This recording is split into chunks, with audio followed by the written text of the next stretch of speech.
You are reading these subtitles right now. But have you ever thought about which kind of writing this is? Every script humans have made falls into one of 5 families. Chinese characters, the alphabet, the Arabic script, all 5 families hold them. But one script fits into none of them, and we use it every day. Today we visit those 5 families one at a time. We start where oracle bones lie buried, then pass an Arabic calligrapher and a carved Indian pillar. By the end, you will place an unfamiliar script on sight.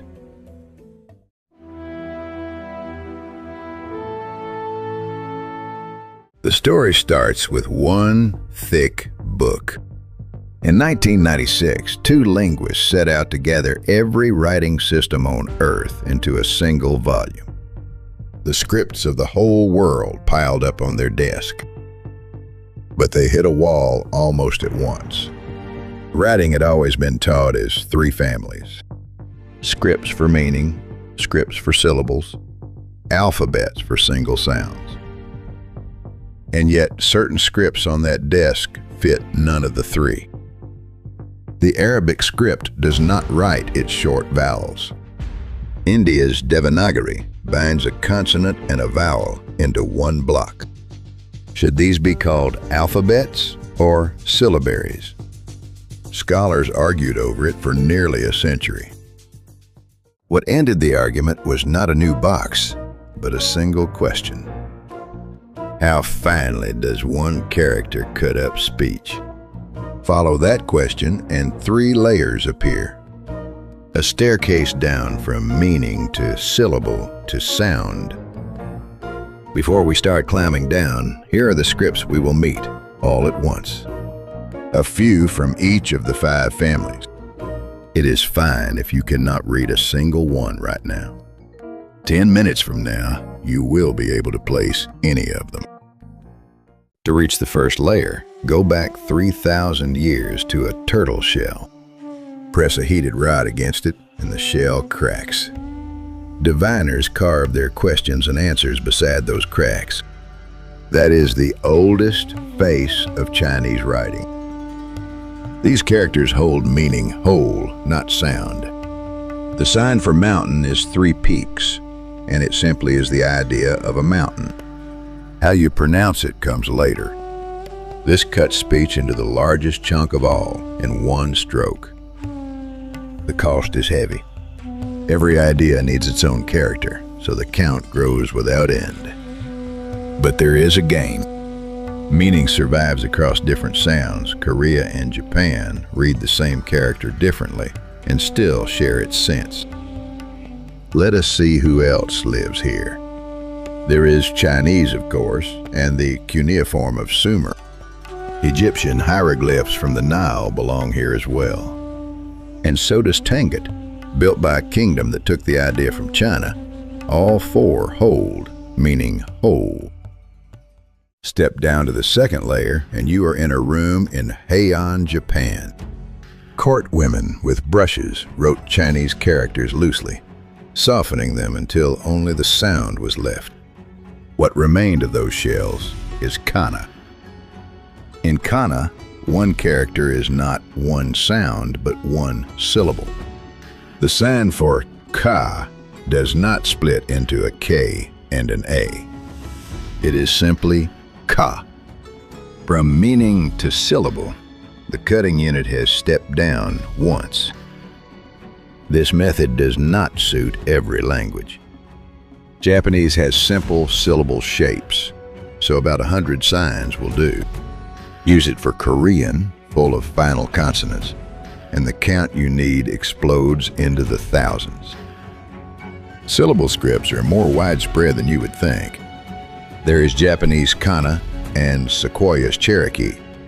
Crete's linear B belongs here too. So do Arctic Inuktitut and Nüshu, written only by women in China. The third layer stands before Roman stone. Letters carved 2,000 years ago look almost exactly like the ones in these subtitles. Break a syllable further and you get consonants and vowels. This is the last layer, and the remaining 3 families all split off right here. The advantage is plain. Around 24 signs can write almost any language. Few letters to learn meant it traveled easily. That is why it spread furthest of all. Of course, the alphabet is not perfect either.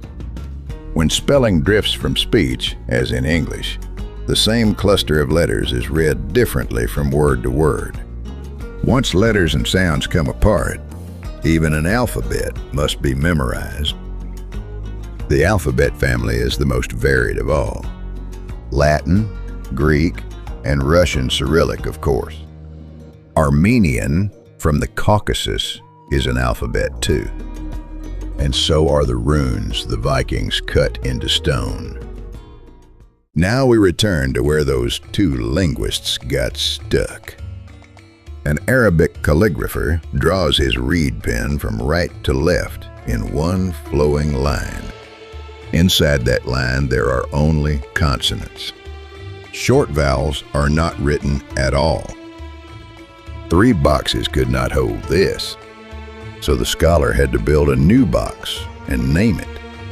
The name he chose was Abjad. It is simply the first 4 letters of the Arabic script strung together. In English, it is like writing person as PRSN.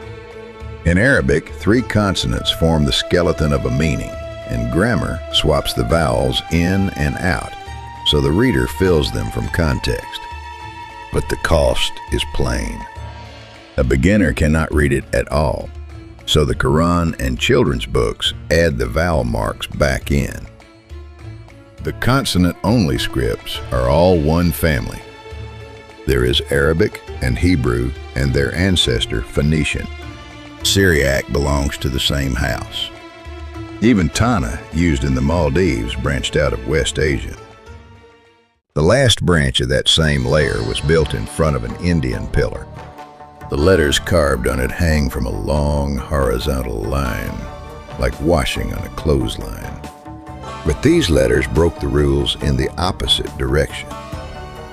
The script carved on that pillar is called Devanagari, and in it, a consonant letter already carries the vowel A built in. The moment you write it, it is ka. To change the vowel, you attach a mark. The consonant is the pillar, the vowel is the ornament. This box is called an Abugida. The name was taken straight from a local word for the Ethiopian script. This method has its cost too. When consonants meet, 2 letters must fuse into a new shape, and the shapes to memorize run into the hundreds. And yet this family covers the widest ground on the map. There is India's Devanagari, Bengali, and Tamil. Thai in Southeast Asia works this way as well. And so does Ge'ez all the way over in Africa. Now the 5 find their places, but not in a single line. You step down 3 layers, meaning syllable, sound, and the last layer then splits 3 ways. The only difference is what each branch does with the vowels. If that structure still feels abstract, write one word 5 ways. You can draw the whole idea at once. You can give each syllable a sign, or each sound a letter, or write only consonants, or hang a vowel mark on a consonant. The word is the same, only the place you cut it moves. But is the sound layer really the last one? What if you could cut finer than a single sound? This is where that script, the one that fits nowhere, finally appears. It is Hangul. Hangul writes consonants and vowels separately, so on the surface it looks like an alphabet. But there is one more layer. The shape of each letter encodes how that sound is made. The letter for K draws the tongue root, blocking the throat. The letter for M draws a closed mouth. A stronger sound made in the same place gets 1 extra stroke. Add a stroke to N and you get D. Add another and you get T. In other scripts, the shape of a letter has nothing to do with its sound. There is no reason B and P look alike. In Hangul, the shape is the information itself. A unit smaller than a sound, the properties of the sound, written into the letter. And there is one more layer. Hangul does not lay its letters out in a line. It packs them into syllable blocks. So it writes at the level of single sounds, yet the eye still reads syllables. It stands on the sound layer and the syllable layer at once. In 1985, the British linguist Geoffrey Sampson made a proposal. Build a sixth box for exactly this.